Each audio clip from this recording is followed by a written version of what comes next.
Cafe Umbria is a full-service wholesale coffee roaster based in Seattle, Washington, but the family's roots in roasting go back to the 1940s. Equipped with a state-of-the-art roaster and a great passion for blending and roasting, Cafe Umbria captures the true essence of Italian-style espresso and coffee, combined with the convenience and service of local roaster. Cafe Umbria is currently served in hundreds of cafes and fine dining establishments throughout North America, from the Bellagio Hotel and Resort in Las Vegas to the Culinary Institute of America in Napa. To each of our customers, we guarantee unmatched quality, freshness, and professional service.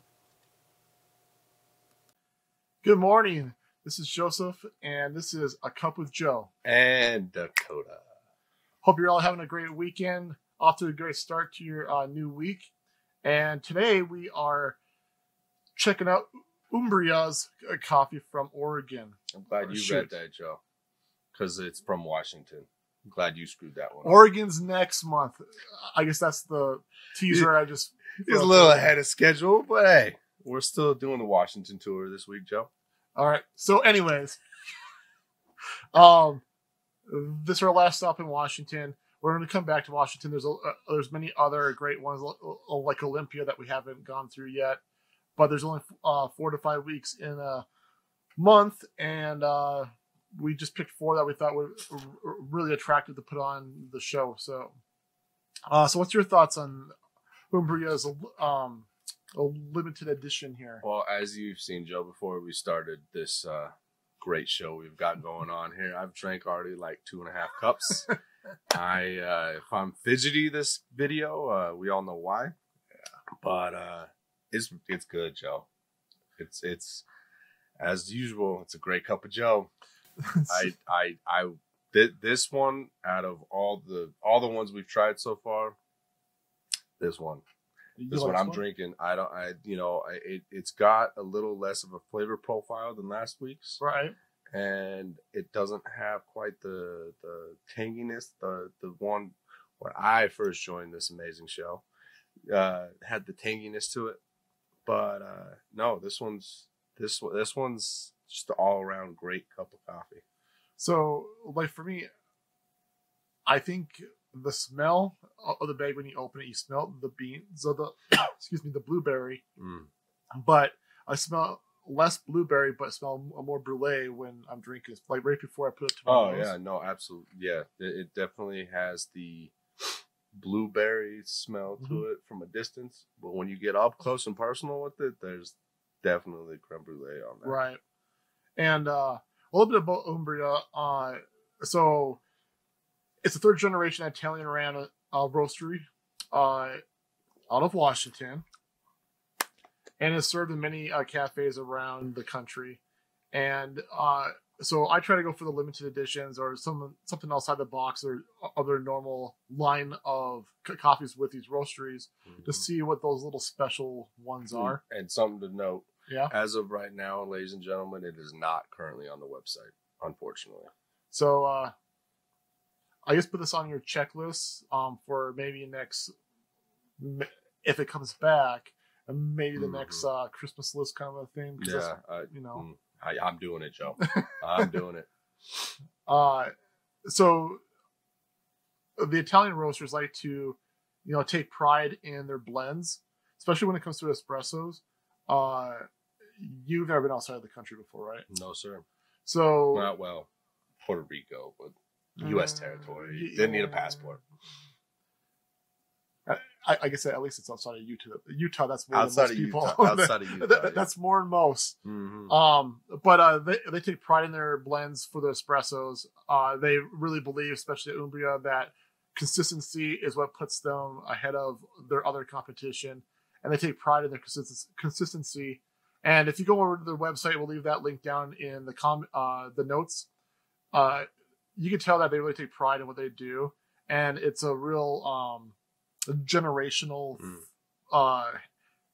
hand down or hand up, however you want to look at it. You can taste it in the coffee. Yeah, no, you can taste it in the coffee. They definitely it's loving a cup. It's loving a cup. Loving a cup. So check out Umbria. I like to try one of their other coffees that is their everyday blend, their house blend of some sort.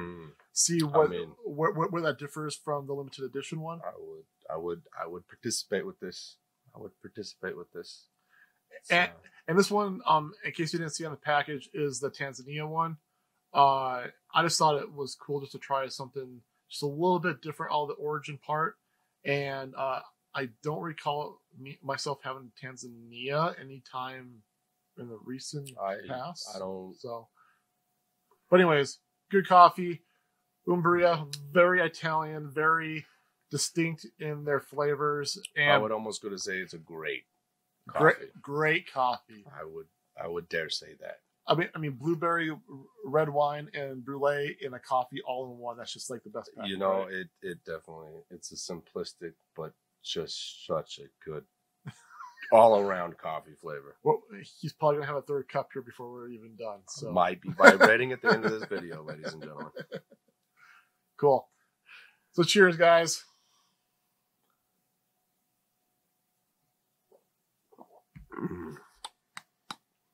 Hey, Joe. Dakota. So speaking of going out of the country, yep. So you've been out of the country a couple times, personal or just straight military? Both. Both. Okay. So did you check your bags when you flew out of the country? Well, you gotta take your house with you. Okay. Did you get your package or not package? Did you get your bag when you landed where you were going? Actually, I've had more problems domestically than I have had going like internationally. All right. Well, domestically, you're part of about 2 million bags. So do I get lost? Do I win anything for this? Other than not having your bag get to you successfully? Yeah. Nope. It's a problem. That is a problem. Mm-hmm. So how many of these bags are like submitted? I mean, it can't be that much. I mean, there's a lot of airplanes, flights around the world. Right? As of 2022, it was 6.4 out of 1,000 bags. So that's not good. Sorry, I apologize. 6.4% of 1,000 bags. Oh, so like 64 bags? If I'm doing the math right, 64 bags. Roughly. Okay, 64 bags. So I mean, if it's a risk you're willing to take, go ahead, check that thing. Spend the extra little bit of money if you have extras, because it's cool that airlines give you the one free checked bag, but I get two. You have point flyers, not one of them. So unfortunately, I only get that one, and I'd rather just take my good old trusty backpack and put everything I can in it, and there we go. So honestly, when I was single, when I was much younger, I would backpack it or have a carry-on. I don't want to deal with anything either. But now when you have a family and this is true, and when you have a little one coming on the way, she's almost there. I guarantee you, your wife will have a dedicated suitcase. Oh yeah. No, I would give up. I would wear extra clothes just to make it so I didn't have to check a bag. I personally have never had an issue with bags not getting to me, but the idea of these are mine, right, and handing them off, and we're all guilty of watching the guys and gals throwing them into the bag, throwing them into the planes and whatnot. And they got a good system going, but I'm going to make sure that my system works. And that's how I make my system work. You layer it up. No, I think I've had more problems when it comes to a baggage for it being damaged. That's where I've had more problems than I think that is more likely to happen than losing my bag.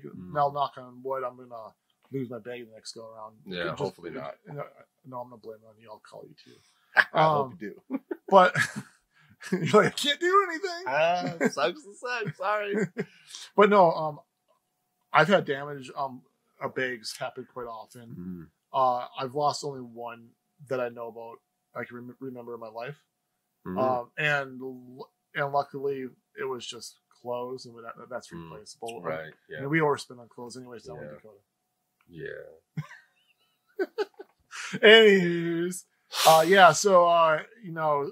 packing smart, and we thought that was a cool, a little interesting fact that how relevant or how frequently your bag can get lost. I mean, 64 out of 1,000 or 6.4 out of like 100. Right. I mean, that's pretty significant. It's yeah. I mean, do you check your bags at home? I mean, how often do you fly? I would be interested to know if right. The more you fly, the more you check your bag, because you're like, I don't want to deal with it, because I know there's people like that. But right. then I also know that there's people like me, don't fly very often, and they're like, you know what, I'm going to keep my bag on me. I don't want to have it go anywhere else, right. out of my sight. So, I mean, the worst thing to do is you get off a long plane ride. Right. And you wait for your bag, and then all of a sudden there's no bags going in the carousel anymore. Right. Yeah. And everybody else is gone, and you're like, where's my bag? I don't ever want to have that conversation of like, hey, right. don't have a bag. Where's it at? And they're like, we don't.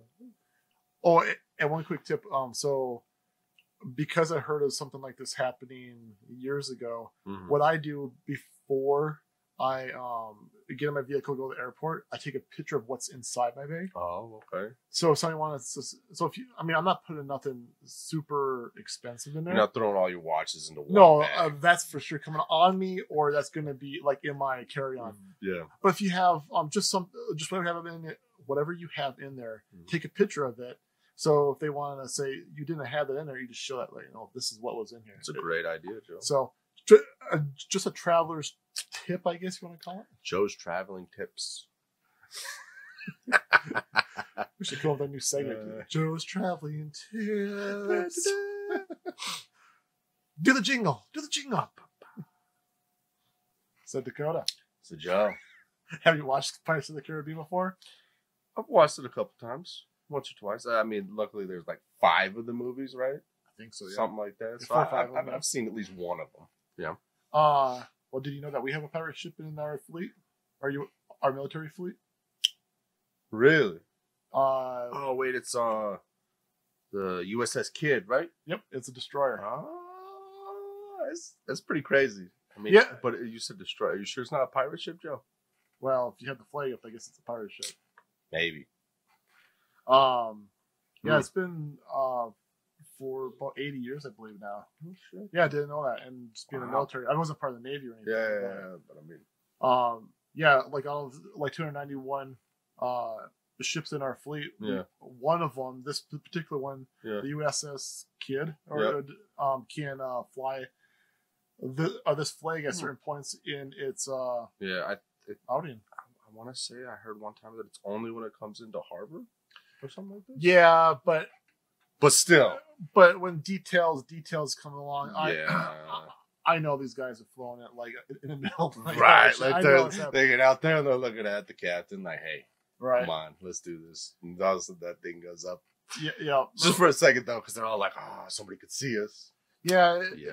We tend to think that everything is so like super strict and nothing gets I know I would, if I got far enough away, I just want to put it up just for like, I did that. Right? Right. Like, I would assume that there was.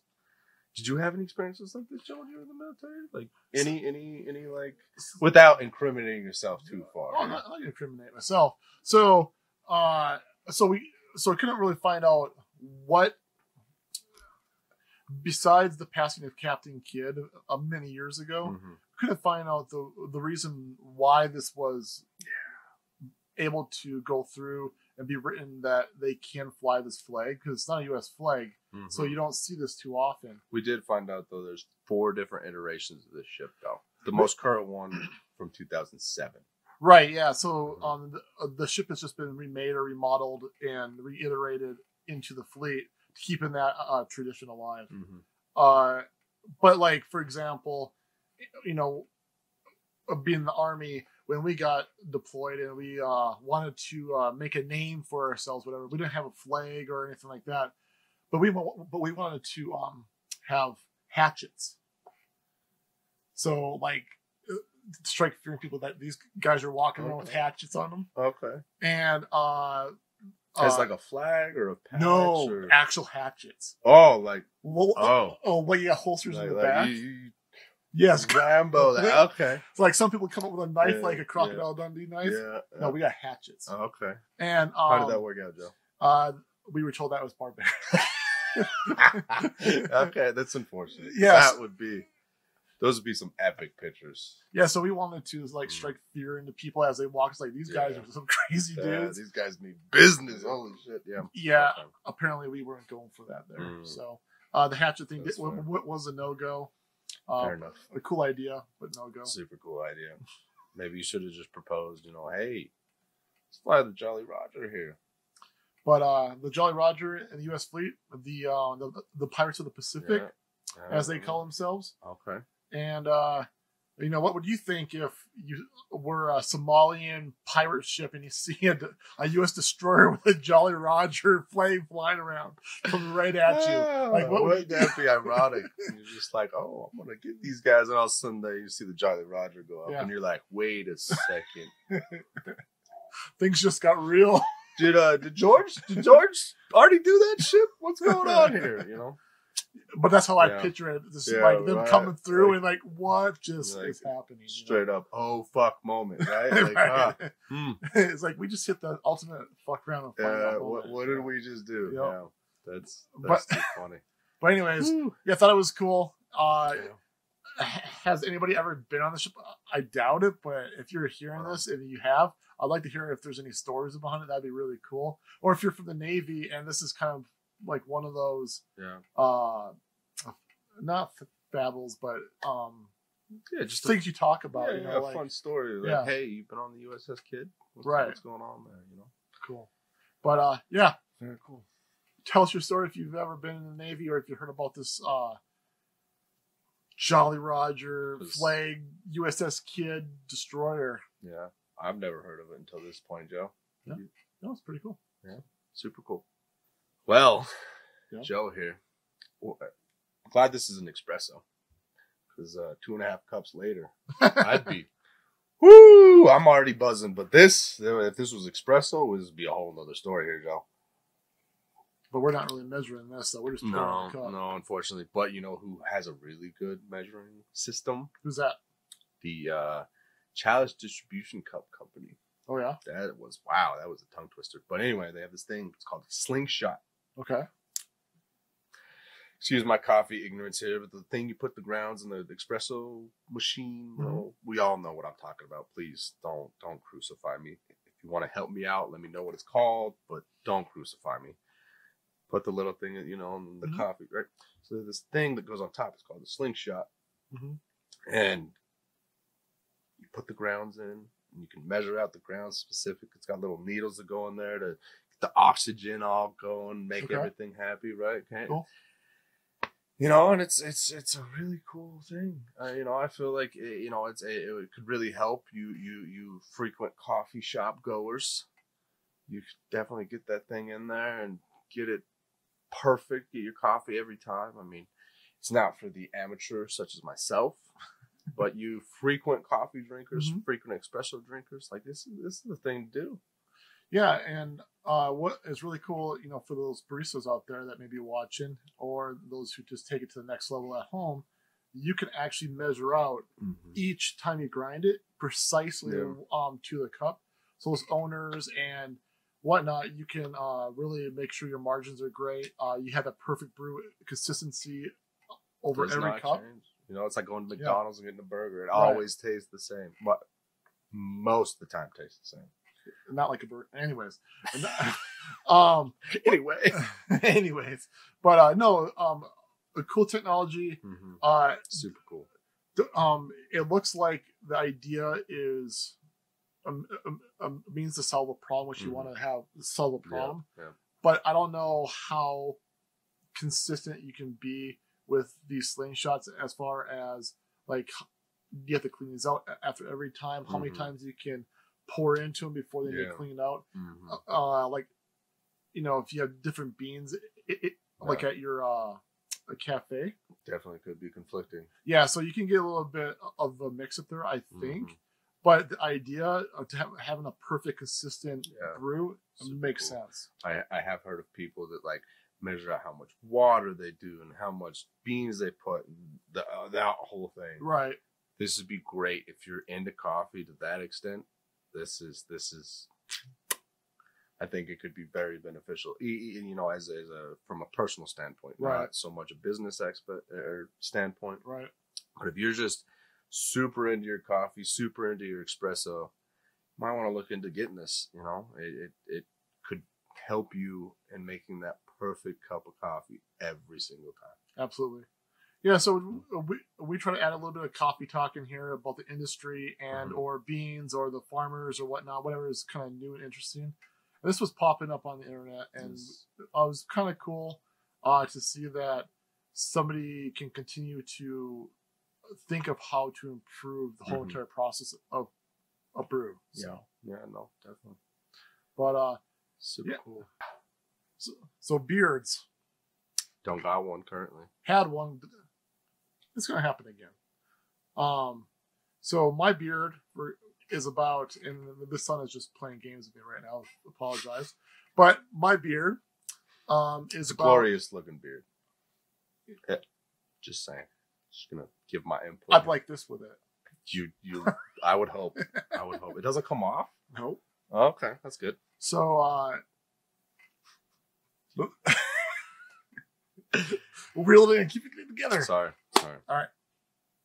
So 5.5 inches is what you get a year on average. Okay. of beard growth. Good to know. So 5.5 inches. So if I just let that guy go. Yeah. So so this is where I want it. So I got probably till next year to get to where I want it to be. Sounds about right. So I've had it 3 years before. Okay. So I went down to past my sternum area. Also on my belly button. Yeah, no, I'm like a consistent lower, like collarbone area. So, like I like to cover the neck, the collarbone area with my beard. Yeah. If I'm maximizing it. Okay. Honestly, I'm kind of letting it just go right now. Kind of do the Viking look because the last person who tried to trim it up, they made a mistake. Anyways, anyway, that's why you should shave your own face, yep. Joe. So trim your own beard. So how long do you think is the longest beard? Longest beard, I don't know, 5.5 inches. Give or take a couple years until you just get it's done over with. Carry the zero. I mean, yeah, carry the zero. I'm gonna say somewhere in like the 10-ish inches range. The longest beard? I mean, I'm going based off myself on these facts. Okay. So let's go. I don't know. Let's go a foot. Let's go 12 inches, Joe. 17 feet 6 inches. Feet. So that thing is like, wow. Like you could dunk on that thing almost twice for Yeah. basketball. I don't even. How would you? You don't even need a tape measure anymore. Yeah, like you win. Like, what do you just wrap that thing around your head and have a nice scarf now? Yeah. My God. Yeah. So I thought it was kind of like, okay, because KILT BEARDCO is in the beard business, and seeing that the largest beard is 17 feet. You got a long ways to go, Joe. That's years. Wow. I don't even. How do you? So it's like 2.2 years per foot. I don't. On average. Yeah. So, times 17. That's a commitment. So that's like 36 years ish. I think I've made it a year and 3 months, 4 months. Okay, that's good. I mean, for being in your 20s, that's really good. I've done the year thing, mm-hmm. and then I think this last one that just recently got picked off. I think it was a year and, like I said, 3-4 months. Right. And after a while, how do you do it, Joe? You said 3 years currently or previously, right? Yeah, 3 years previously. How do you do it? It actually, so where it is now to where it can go, it kind of just starts to take on its own role. Okay. Like it starts to I would say style, but it goes in its own direction. Okay. And really just using the right beard product you become the beard isn't you right. anymore at that point. Okay. Yeah, you can pass out that really super itchy stage unless you don't have nothing in there or you're dehydrated. But yeah, as long as you keep it moisturized and you clean it on just 3-4 times a week. Fair enough. You're good. Couldn't really get an airtight seal on it though. But imagine cleaning 17 feet 6 inches worth of beard. Yeah, no, you got to pay somebody. There's to do no that product at that for point. that. You got to pay somebody. Like, I'm just thinking, yeah, like 2-ounce beard oil bottle. You'd be using that whole thing on your hand and rubbing it through your face. Or you fill up a tub and you just throw the beard in. Right, just woo, kind of mess around with it for a minute and then pull it out and like flick it off and then flip it over your shoulder a couple times. Because I mean, yeah, that's crazy. If you're 6 feet tall, you got to double your height. It's almost threefold. I'm not quick at math, but well, I'm saying it's almost threefold. Yeah.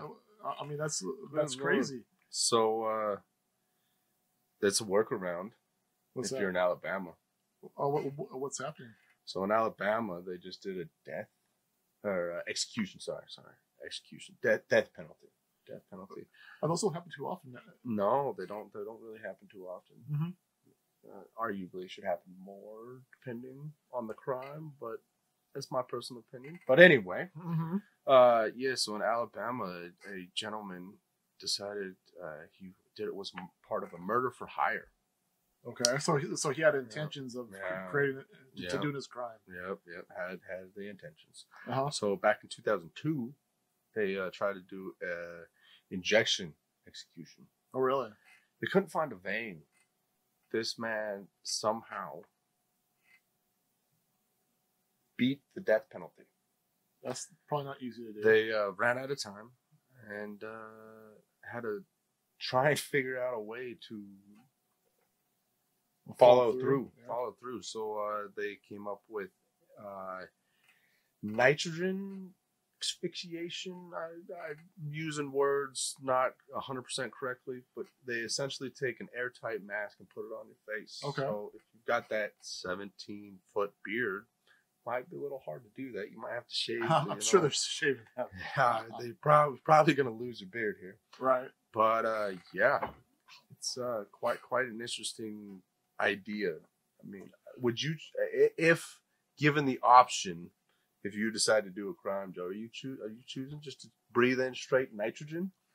Well, I don't think you have I mean, you don't have a choice. But what I would say is, it's equivalent to like kicking somebody out into space and be like, breathe, right? Because air is nitrogen and oxygen. You're gonna put in a special request like, I want to get executed this way, but shoot me into space. I mean, at least you're up for the what should I say? The exalting, trying to break through the pressure and gravity of. Do you make it to space? That's really the real question. If that happens. I mean, but as far as this goes, I didn't know that. Like, you always see in the movies that. You have like until midnight, and the clock's ticking down. Like if you get the call, I didn't know there was actually like a shot clock where you have to finish this. Yeah, and that like there's an allotted time. If it doesn't happen, like it usually doesn't get that far. Yeah. And I think in this case, when they actually had to go through it this week and actually do the nitrogen part of it all, that they actually had to extend the clock. To make sure they have more than enough time to accomplish this. Yeah, that's crazy. I mean, do the crime, do the time, I guess. But in this sense, it's... Well, and I completely agree with it. But at the same time, you want to carry out this one and done. You don't want the person to suffer suffer immensely. Twice. I mean, granted, they did the crime. Right. They got to do the time here, and in this case, it's being put to death. Right.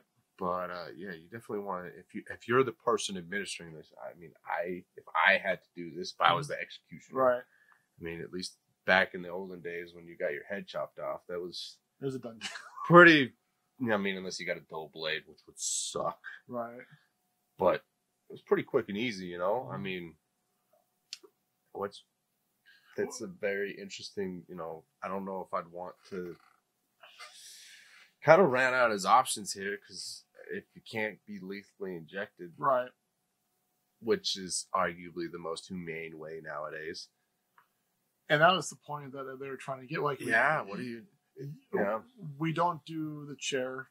I think there's only like 2 or 3 states that can do the chair still, and a lethal injection's been around for a while now. Yeah, and this nitrogen one is like, hey, we didn't think of.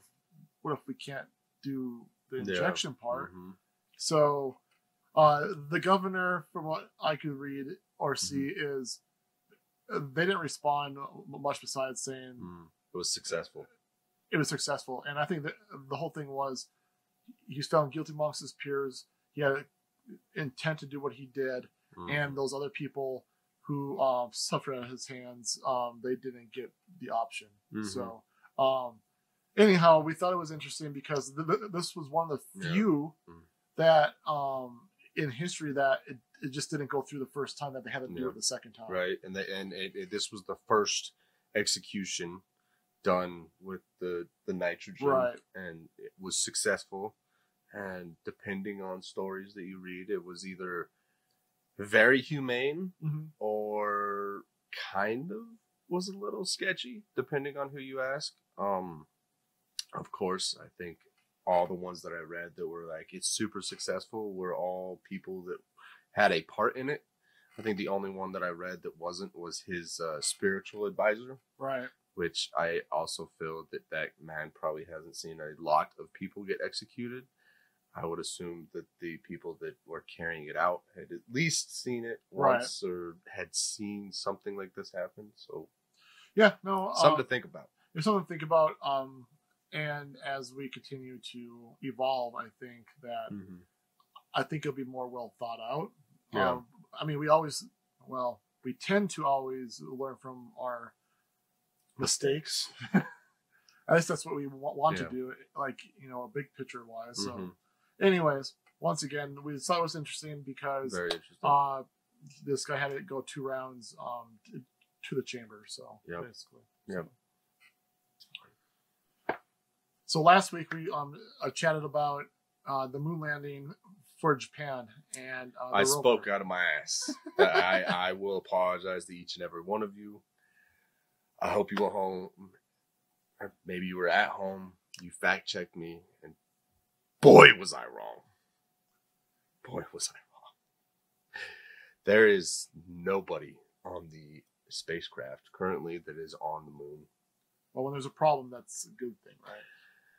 For the most part, I mean, we got millions, billions of dollars up there that are on a spacecraft that is the spacecraft. Right. But at least there's no human sacrifice. Right. So there were no sacrifices in this. Right? Thank God I was wrong. I do, again, apologize to each and every one of you. I will not do that again. Hopefully. I'm not perfect. But anyway, the spacecraft, nicknamed the Moon Sniper. Dun, dun, dun. But why the sniper, though? It was very accurate. Most times they go, okay, we want to land here on the moon, and it landed within 100 meters of where they wanted to. Okay. Which, I don't know about you, Joe, but I'm pretty happy if I get like within, you know, we're playing darts. I mean, Joe will be the first one to tell you I'm not the greatest. But, hey, I'm just stoked to hit the board. So, I mean, I could only imagine that's how everybody... Facts. I could only imagine how everybody shooting this thing to the moon was like, you know, we want to land in this area, but we could be happy with this area. Right. And they got that first initial ring. So, like, we're moving in the right direction in the world about landing on the moon. Yeah, I think the other part is that they didn't account for is the time of year and how much sun was going to be very much hitting those solar panels to keep the thing keep it going, keep the juice flowing. They didn't have the right coffee. So they got to where they wanted to go, but they didn't realize how the sun was hitting that area at this time of year. And I think part of the problem was that also, like 30 seconds before the thing landed, one of the engines just stopped. So it could have been more accurate. Even so it could have been more accurate, but it also, this thing flipped over. Oh really? Wow. So it's currently sitting on its side. So maybe they took into consideration a little bit more about where the sun was. Right. But when it lands on its side, it kind of screws up the whole deal here. Sure. So, but that's what you learn, though. Yeah. So. Just a little recap on that. I once again do apologize for the misinformation. I don't want to put out misinformation. That's not what I want to do. but that was, I mean. But to your credit, last week this was almost in real time. Yeah. Like within 24 hours. Yeah. And you just take in what you're seeing at that moment where, let's face it, when we are trying to say that we're doing new endeavors, you don't get the whole picture sometimes right at the beginning. Yeah. So, but anyways. Yeah. Again, don't want to spread misinformation. That's not what we're trying to do here. We're just trying to share some cool facts, some cool, interesting stories. And, we'll absolutely fix them if we're wrong. And continue to aim higher. Yeah. So on that note, Joe, camel spiders. Yes. They're not even spiders. Well, they got creepy crawly legs. They're not a spider. They're not a scorpion. But Joe. He likes his spiders, by the way. Oh, I'm reading this article and oh my God.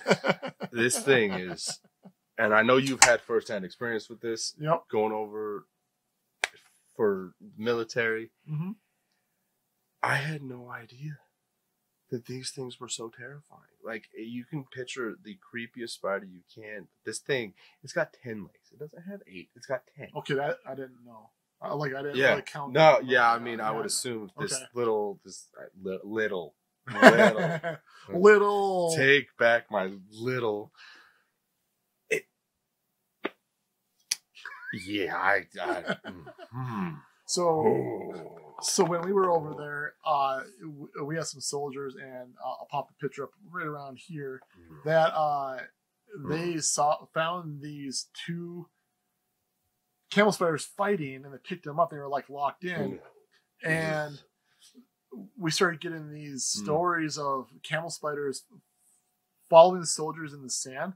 So they would want to stay out of the heat, so they go in the shadows. Yep. So they would, if you walk by where one's like burrowed or something like that, it would chase your shadow. So it would chase you. So an interesting fact that I read while learning about these spiders, was they're actually not aggressive unless provoked, right? So unless you walk into this thing and I think like any of us, you're in a dark room, somebody flips on a light, you're gonna want to smack the shit out of somebody, right?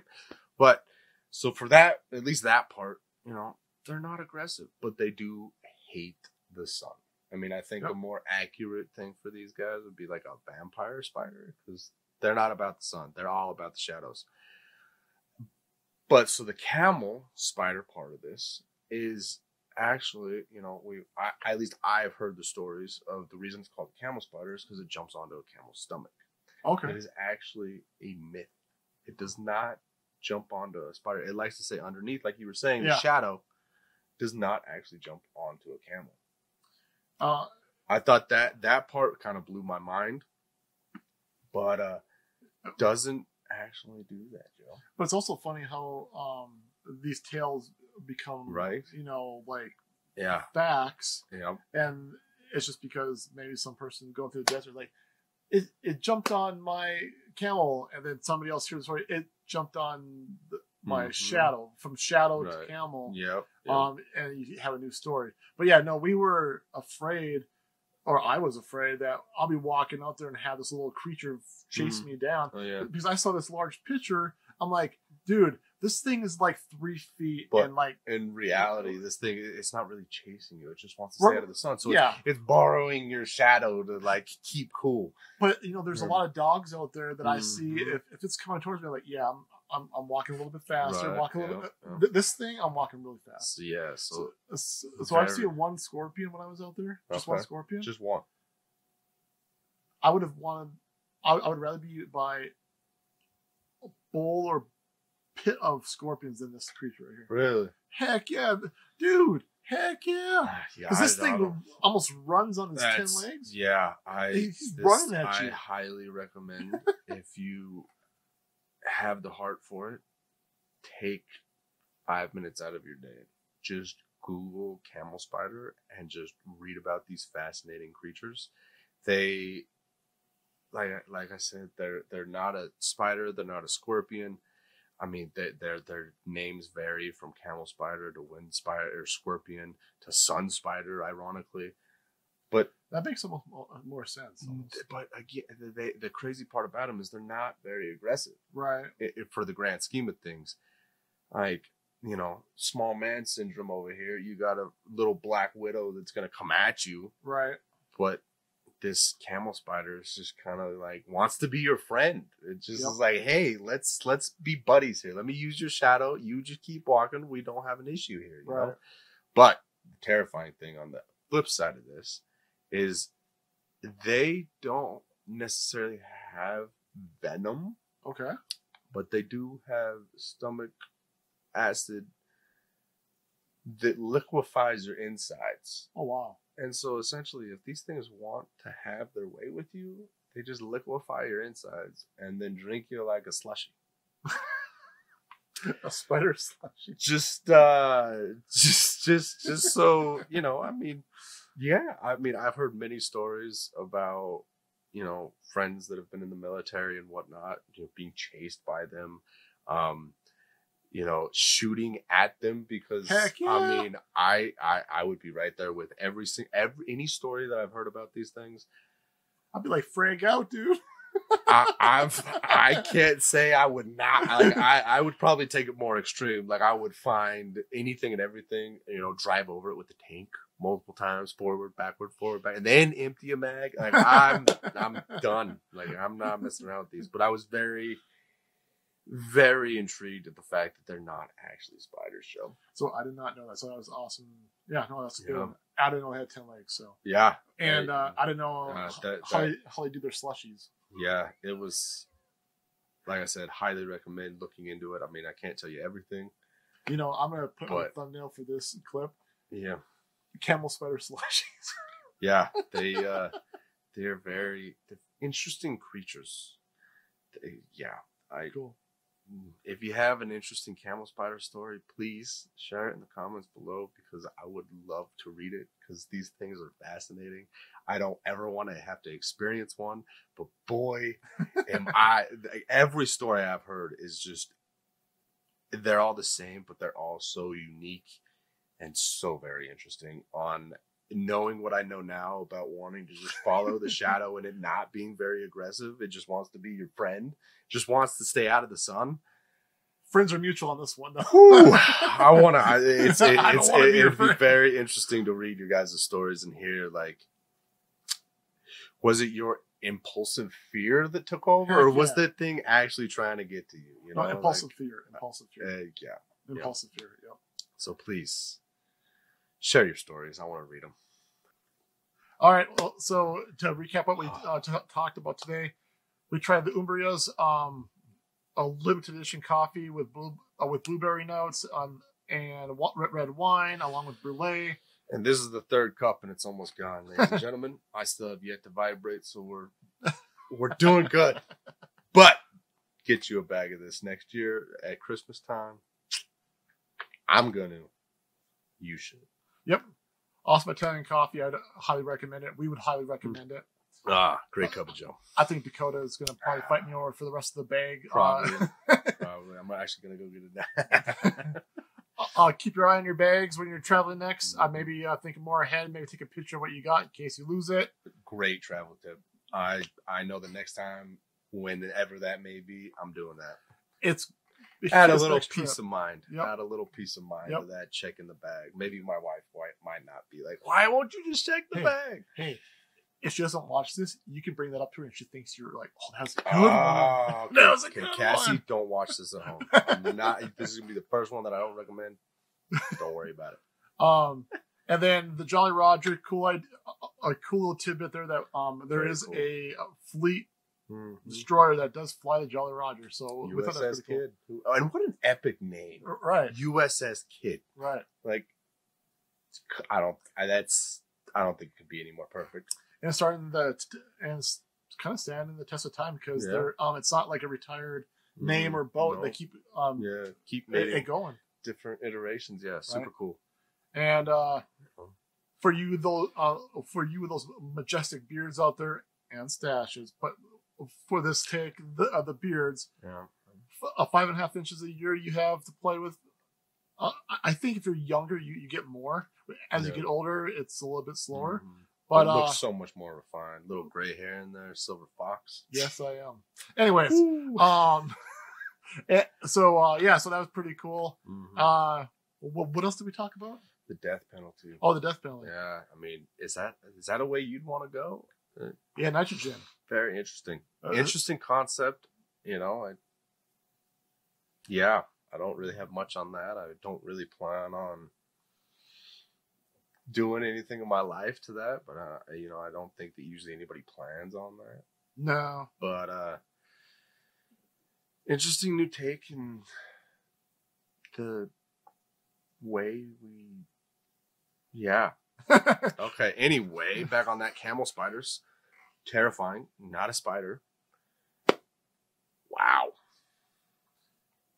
Creepy crawly though. Yeah, creepy crawly. Creepy crawly indeed. The largest one I was reading, it gets to 5 to 6 inches. Not to get into this again, but 5 to 6 inches. Last week, ladies and gentlemen, remember 3 inches was the biggest one. Granted, you have right conditions, whatnot, we can grow bigger, but the average size of the largest of the camel spiders, 5 to 6 inches. That's foot to foot here. So. Right. And then Japan's just making their waves too. It's like so they're putting their stamp of approval that they can get something into space. Another tidbit on that: since 2000, the China, India, and Japan are the only 3 to go to the moon. Oh, wow. So us here in the U.S. we're kind of behind on that ball. I mean, Elon, you're gonna do something, right? Let's. I mean, we've gone to the International Space Station a couple times, but let's land on the moon again, right? You know, right? Transformers, rather, I swear. Right. Anyways. Bum, bum, bum. So for both of us, have a great weekend. Have a great new week coming up here. Right. And thanks for drinking a cup of Joe. A cup with Joe. And this is Dakota. You all have a great week. We'll see you on Sunday at 8 a.m. Cheers. And we're live. I'm sampling product here. Outlandish. I was aware the juice had a beard one too. That would have been funny. I was thinking of it. I'm trying to change it up. So, so one thing, the darker the clothes you have, the more your beard shows. I don't know. My mustache looks pretty fucking good in that mirror. That camera there, Joe. Looks great. It's pretty fucking good. This is recording. I know. That's why I'm saying what I'm saying. But anyway. Damn, you already drink a third of that. It's not bad. I need coffee. So there should be more up there too. Okay, good. Hey, we got the new grinder too. Ooh. It's one of those ones you fill up on top, you push the button, and it does like the... That's exciting. So you can even go down to like Angel Find, where you can do like the Turkish coffee. Oh, damn. Yeah. Ooh. It's like one of those like Amazon special, like highly recommended ones. Yeah. It doesn't break the bank, but it works amazing. That's fun. Bum, bum, bum. So, are you ready? I don't know. Do you want to do a little hit on your Jolly Roger bullshit before you just kind of throw me into the woods here? I mean, I try to read it, but like I think having the conversation of it's basically a better way to measure, pack, and get a accurate espresso like every time. So it basically cuts down time, more cups out, increases revenue. You're over here just lounging. No, I feel like I'm not really lounging. Just sit up Well, straight. it's a different type of one. It's a Sit different, up straight. I mean, it's a different type of. I did not fuck with you, Joe. Just because I look like a scrawny little bitch next to you. Bigger dude. I hope that's recording. Cause that Oh, it's all. that was probably what. Yeah, God damn it. And we're here. You want to go top it off, dude? Like, you'd be done with this before we get 5 minutes. To me last time, you motherfucker. I was like mid-drink one of the times you started, and I was like, yeah, okay. On top or the. Like that. Just I'll pack it in there. The spikes go in there. Those spikes, not the spikes, but the needles inside of it, make it so it drips through and oxygen pulls. Yeah. That's a whole nother level of coffee expertise. That it might happen now. Jesus, anything's possible. I'll make a barista with you sooner or later. All right, shit. Now, you know, when you do it, I'll do it. Dude, we got that espresso machine in my house now, though, so we could absolutely fuck around and find out. Well, we could also do what was it? Oh, how to roast your own beans. Joe, that could be dangerous, Joe. Because the raw bean is going to last a lot longer than a pre-roasted bean. So is this one, did you buy it grounds? No. Or did you always bean? I always buy them bean. Okay. Because I like to blend them and ground them. Well, I'm glad to hear that, because that's good. I don't check bags for a reason. Why you gotta be so... Why you gotta be like this? Yeah. Oh, what the fuck? Oh, you're one of those sick individuals. How am I sick? Because this is scrolled down. Not this bullshit. Well, you got it reversed, yo. It's just how Apple is, dude. I ain't never had that with Apple. But I use the trackpad, though, with my fingers. Not. So maybe you're still wrong, maybe. No, you're wrong. You're wrong. Don't you come at me like this. I don't think there's settings for it, dude. It's Bluetooth on or off. Oh, you can go into settings, Joe. What are you talking about? Not for your mouse. Oh, yeah. Everything has settings. Well, it is how it is, because I've been having it for 4 years. I just realized that we're having this argument on the recording. Yeah. Okay, ready? Are we ready, Joe? All right. Oh, fuck that. Yeah, dude. It's one of those days. One of those days. I'm like fucking cracked out on coffee now. Okay. Let's do this at 8 o'clock at 9:15. Hey. Well, we're 17 minutes in. It's just this. You got some good quality shit to go on today, John. Haunting's real. They're coming for you. No, they're coming for your ass. We're doing a lot of shit. I'm not saying the garbage, man. I'm just saying, you know. It's Dakota's warm-up. Okay, pause. Pause now, you motherfucker. I thought we ended that segment. You want to start this one, Joe? I'll let you start this one. I'm really feeling the coffee now. My fucking hands are getting all fucking sweaty. You're all shaking like this. I'm like, woo! Woo, man. Two cups of coffee on an empty stomach is the way to go. That's a fucking diet plan right there. Dude, I do that until like 11 o'clock. You're crazy. I do that until 11 o'clock every day. I don't even drink an energy drink without eating something first. But this is natural. I know. Fuck, dude. It works so much better. Anyway.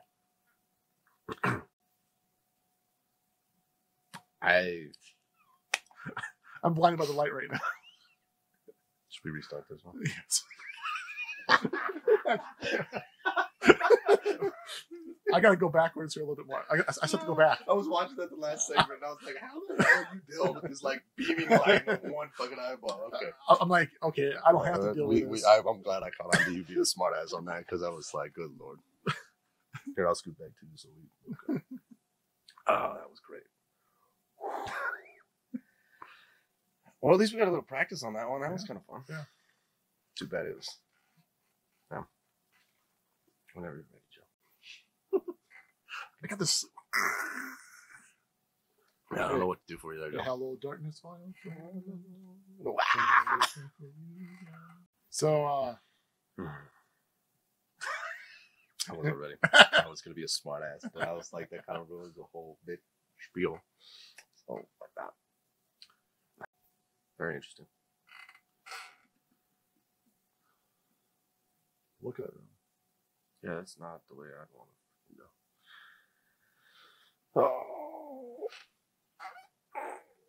Oh. All right, Joe. Ready? This live show is going to be fucking interesting next week. We have to get down here a little bit early. No, I know that. I was thinking about that this morning. My alarm went off, and I was like, fuck. And then, I snoozed my alarm. And then I looked at it again. I was like, fuck, it's 8:02. And that's when I texted you. I was like, hey, sorry. That was my bad, Joe. I'm sorry. You want to start this? You can start it, yeah. No. Okay. I'm getting a kick at it. Every time I look at the camera, you're like slowly move forward, and the sun just starts coming in, and then you move back, and then you move forward again, and then you move back. Yeah. Like every time you start talking with your hands, and you move forward slightly, and then every time you're like, shit. I'm so intrigued to see this video. Oh my god, we've been going for an hour. Oh, almost 15 minutes. Good lord. All right, Joe, let's recap this bitch. I was going to say, so Joe, but I feel like we've used that too many times here. I don't know how to restart into this transition here. You got anything or how to fucking... Let's say coffee talk or something. Let's do some coffee talk real quick. Or I'll talk about like efficiency for your next brew. Okay.